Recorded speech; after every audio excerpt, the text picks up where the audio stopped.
Welcome to ORK TV nine news. ప్రతినిధి Onteru Raj Kumar Parakala MPDO Gudisala Ravinder ORK TV nine news face to face మాట్లాడుతూ పరకాల మండలంలోని అన్ని గ్రామాల్లో ఇందిరమ్మ ఇండ్లు 3 వరకు పరకాల ఎమ్మెల్యే రేవూరి ప్రకాష్ రెడ్డి ఇచ్చారు. 200 ఇండ్లు పూర్తి స్థాయిలో పనులు నిర్వహిస్తున్నారు. 42 ఇండ్లు పూర్తి స్థాయిలో అయినవి. 40 ఇండ్లు ప్రారంభోత్సవానికి సిద్ధంగా ఉన్నాయి. అలాగే మిగతా ఇండ్లు కూడా లబ్ధిదారులు పూర్తి స్థాయిలో పనులు చేయాలని పరకాల ఎంపీడీఓ గుడిసాల రవీందర్ ఇందిరమ్మ లబ్ధిదారులకు విజ్ఞప్తి చేశారు.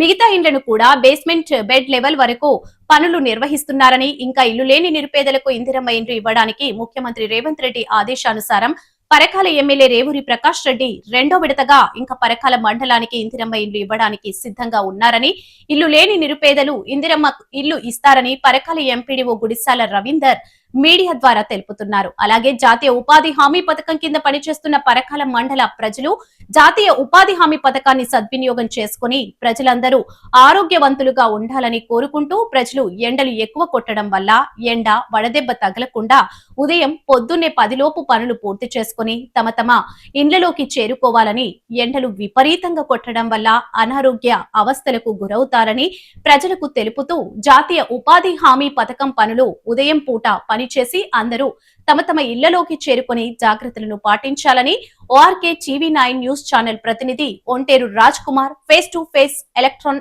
అండ్ ప్రింట్ మీడియా ద్వారా పరకాల మండల ప్రజలందరికీ విజ్ఞప్తి చేయించున్నారు. అందరికీ నమస్కారం.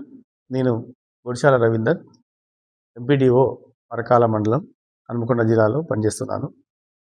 పరకాల మండలంలో ప్రస్తుతం ఇందిరమ్మ ఇళ్లకు సంబంధించిన పనులు, అదేవిధంగా జాతీయ ఉపాధి హామీ పథకం సంబంధించినటువంటి పనులు నిర్వహించడం జరుగుతుంది. ముఖ్యంగా వీటిలో ఇందిరమ్మకు సంబంధించినటువంటి ఇండ్లలో స్థానిక రాష్ట్ర ప్రభుత్వం నిర్దేశించిన దాని ప్రకారం స్థానిక ఎమ్మెల్యే గారు 301 ఇల్లు ఇక్కడ మంజూరు చేయడం జరిగింది. ఇందులో మనము 289 మందికి అందరికీ కూడా ప్రొసీడింగ్స్ ఇచ్చి వివిధ దశల్లో నిర్మాణాలు చేపట్టమని చెప్పి ఇవ్వడం జరిగింది. డిపార్ట్మెంట్ ఆఫ్ హౌసింగ్ అండ్ మండల పరిషత్ ద్వారా ఇందులో దాదాపుగా 216 ఇండ్లు ఇప్పటికే ప్రారంభించి 40 ఇండ్లు పూర్తి అయినాయి. ఇంకా 110 ఇండ్లు మనకు గృహప్రవేశం చేయడానికి సిద్ధంగా ఉన్నాయి. అతి త్వరలో వాటిని కూడా గృహప్రవేశాలు చేసేటట్టుగా ఏర్పాట్లు చేయడం జరుగుతుంది. మిగిలిన వారు కూడా ఎవరైతే ఇంకా బేస్మెంట్ లెవెల్లో, లింటల్ లెవెల్లో ఉన్నారో వారందరూ కూడా వర్షాకాలం లోపు ఇండ్లన్నింటినీ కూడా పూర్తి చేసుకొని గృహప్రవేశాలు చేసి రాష్ట్ర ప్రభుత్వం అందిస్తున్నటువంటి 5 లక్షల ఆర్థిక సహాయాన్ని అందుకొని వాళ్ళ చేతను పొంది మీ స్వప్నాన్ని సాకారం చేసుకోవాలని చెప్పి కోరుకుంటున్నాను. అదేవిధంగా మహాత్మా గాంధీ జాతీయ ఉపాధి హామీ పథకంలో మనకు ఈ నెల మొత్తం కూడా 18,000 మ్యాండేట్స్ చేయడానికి టార్గెట్ ఇవ్వడం జరిగింది ప్రభుత్వము. ప్రతి ఒక్కరు కూడా జాబ్ కార్డు ఉన్నటువంటి కుటుంబాలు ప్రతి ఒక్కరు కూడా మా పనులను చేసి వారు దాదాపు 301 నుంచి 307 రూపాయల వరకు మనకు బేసికర్స్ అందరికీ కూడా కూలీ పడుతుంది. అవి కూడా నిర్దిష్ట టైంలో మనకు డబ్బులు వచ్చే అవకాశాలు ఉన్నాయి. కాబట్టి దాన్ని ఉపయోగించుకొని ప్రతి ఒక్కరు కూడా ఈ సమ్మర్ అన్ సీజన్లో ఉపాధి పొంది జాతీయ ఉపాధి హామీ పథకం ద్వారా మీ జీవితాలను బాగు చేసుకోవాలని చెప్పి కోరుకుంటున్నాను.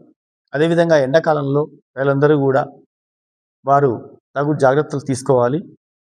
ఎండలో తిరగడం కాకుండా ఏదైనా అత్యవసర పరిస్థితిలో తిరగాల్సిన పరిస్థితి వస్తే క్యాప్ ధరించి లేదా ఒక టవల్ నెత్తి మీద కప్పుకొని వెళ్ళాలని చెప్పి కోరుకుంటున్నా.